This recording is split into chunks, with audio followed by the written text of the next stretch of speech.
You know that sound? It's that time of day, the closing bell from the New York Stock Exchange. Let's see where the numbers landed. The Dow Jones ending the day in the red, down about 83 points, pulling back there by a few points.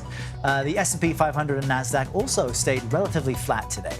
Tim Pagliara joins us now with more. He is a chief investment officer at CapWealth. Hey, it's good to have you back with us. So tell us what was driving the markets today.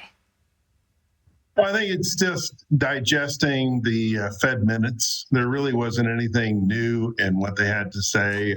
Fed Governor Bullard, he walked back a little bit of his hawkish tone this morning in an interview. And so it's a question of whether the terminal rate ends up being at 5.1 or 5.375, all of those factors will go in. I think the biggest thing the market has to digest is that we're not likely to see any rate cuts at year end. The good news is the rate cuts would have been caused by a recession. So it looks like the economy is going to be much stronger than what everybody had projected at the beginning of the year.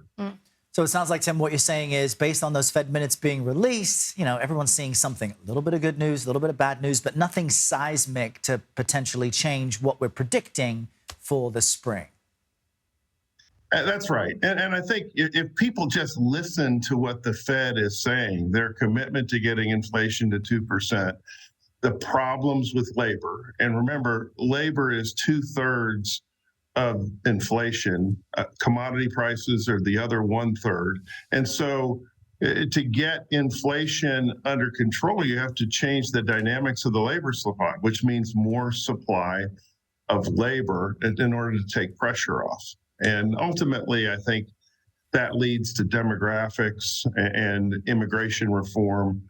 We're sending too many bright people away from this country that we could use, to fill up the plants that they're building in Ohio with Intel and the other chip manufacturers. So there's a lot to be done that can be done, but until you see the pressure off the labor supply, inflation's here in that 4 to 6% range. I want to follow up with you on your point about the Federal Reserve's minutes. And James Bullard, one of the things that he called for was a more aggressive half-point rate hike to help drive down inflation.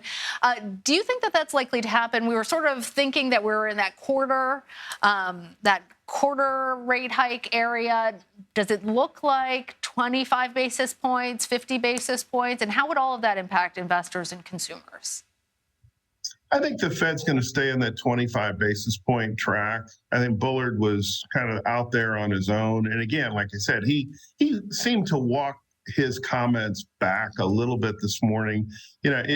It's all about data, and if you have this continued hot labor market, then the economy is going to continue to move forward, and it's hard not to keep rates increasing, and the Fed's accomplished a lot with increasing rates. The flip side of the rate increase is that they've created $60 billion worth of stimulus for average Americans that have savings accounts. And so it's not all bad. It's putting some of the speculation in check, some of the real estate deals that have gotten out of control. So it's not all bad. And I think good if you have savings accounts and lots of money in it. Not so good if you're living paycheck to paycheck or have money on credit card bills.